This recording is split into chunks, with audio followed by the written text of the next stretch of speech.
Hello children, good morning. Now we are learning about how the reproduction takes place in plants.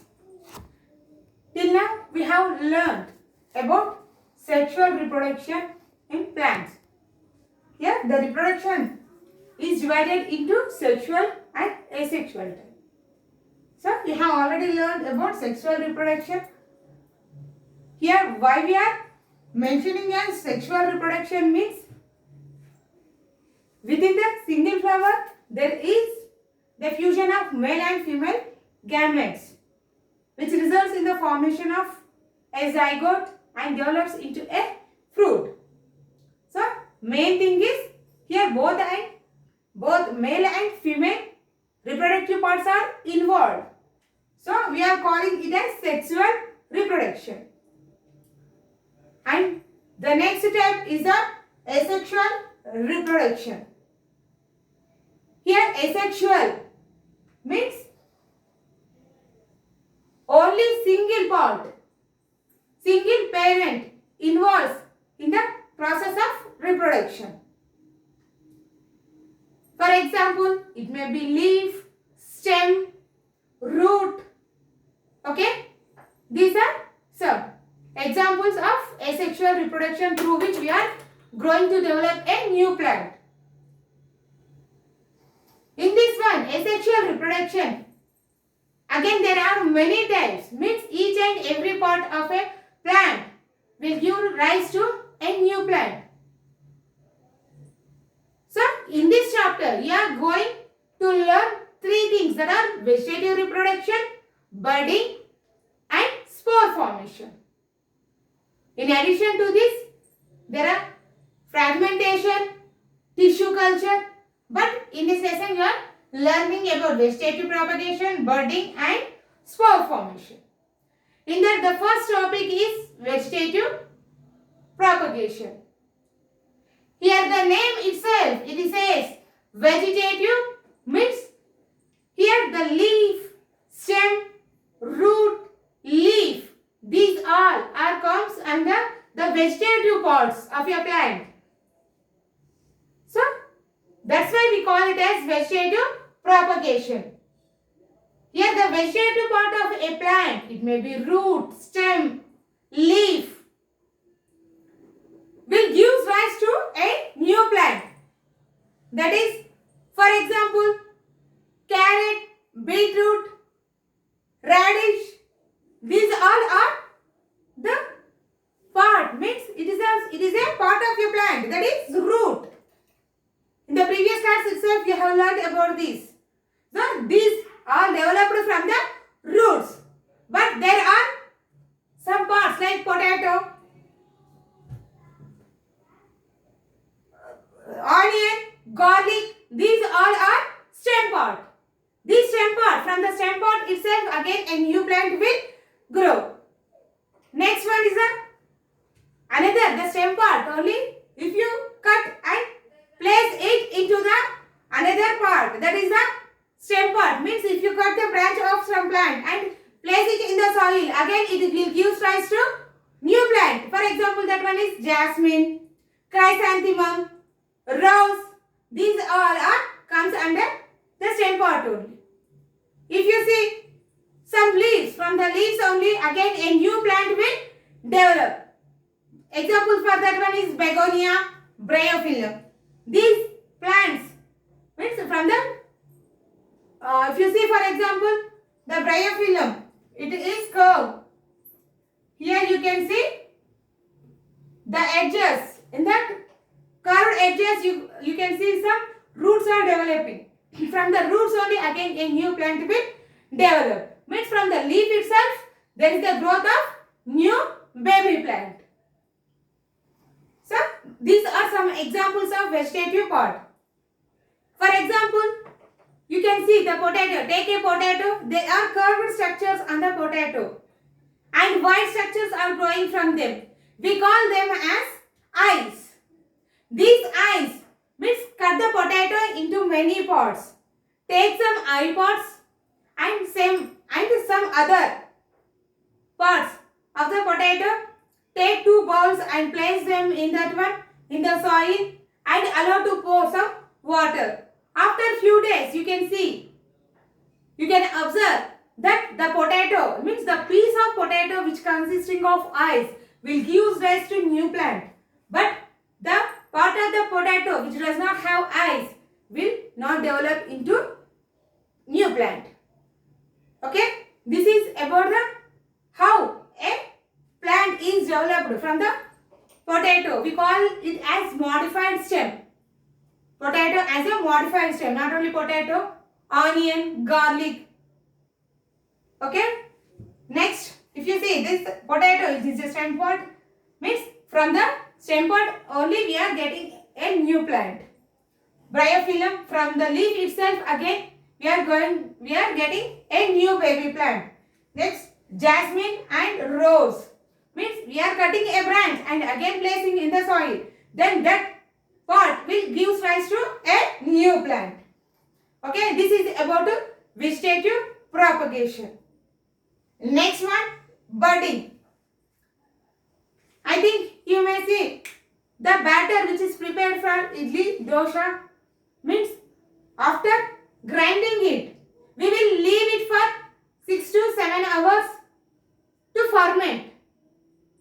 Here, that is nothing but, fermenting is nothing but the growth of yeast. Means it is done naturally. But in some food processings, such as for the preparation of jalebi, the shopkeeper will mix the flour, sugar and a spoon of yeast, which is prepared artificially. That yeast is added to make that batter fermented. How can you say it is fermented? Means there is increase in the growth. Means there is an increase in the quantity of the batter. Means dough, whatever the atta and sugar what we are added, that you can see some level of increasing in that, in the bowl. By that we can say there is a growth in the growth of yeast in the batter. That is nothing but yeast, means that is fermented. Here in for the sweets like jalebi, we are adding artificially the yeast. Whereas for the preparation of idli and dosa, it's a natural process. We are not adding anything. It is developing. And you can see small bubbles are coming from that one. That is nothing but, that is the carbon dioxide gas which is released by the yeast during the process of respiration. If you see, this is the structure of the bird. Means here this is a single bird. From the parent, a new bird will arise. After complete growth of this baby, again it will divide. It will divide from its mother and grows individually. Same again, when it is divided from the mother, again it gives rise to another baby. Means here 2 or 3 birds will arise from the single and divides individually. Then there is an increase in the quantity, means there is a fast growth in the batter due to the repeated multiplication of this yeast cell. Okay, this is the structure of the yeast. Next one is the spore formation.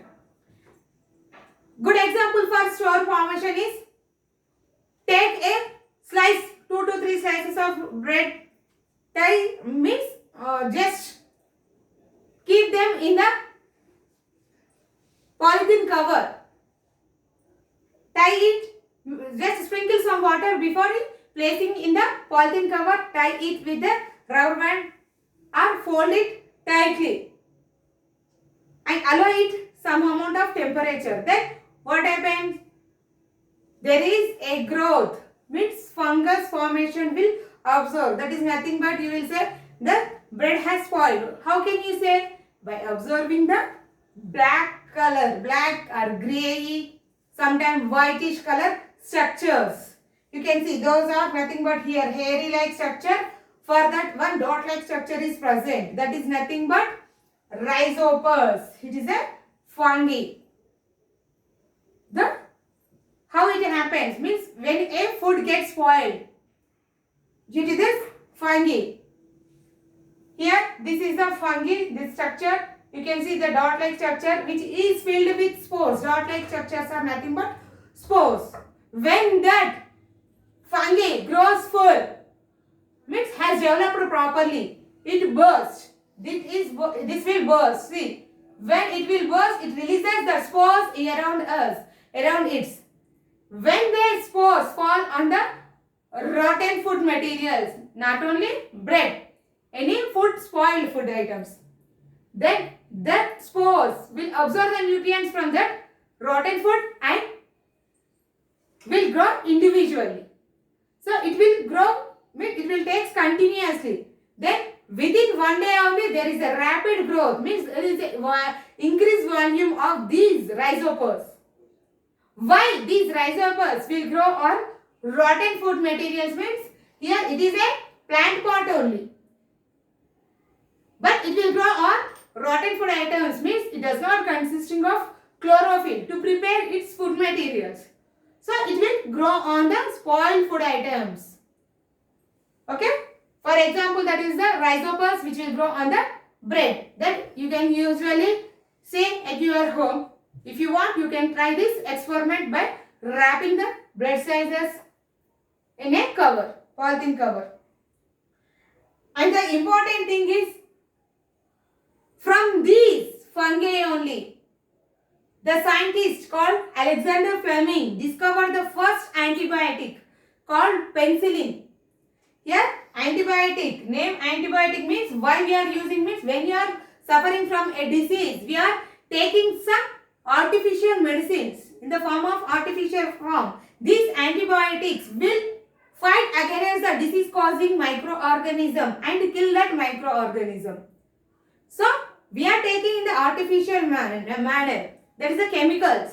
So, we call it as antibiotics to kill the disease causing organism. So, here the penicillin is a chemical substance which is released from the fungi called Penicillium notatum. Here, Penicillium notatum. Same here, how the yeast is releasing some chemicals and helps in the formation of fermentation. Here, the penicillin is a chemical released from the fungi. It is a plant called Penicillium notatum. And that chemical, penicillin, helps to kill many bacteria causing diseases. So, this was the first antibiotic which was discovered by Alexander Fleming during the Second World War and helped to cure many soldiers in that war. So, children, this is about the asexual reproduction.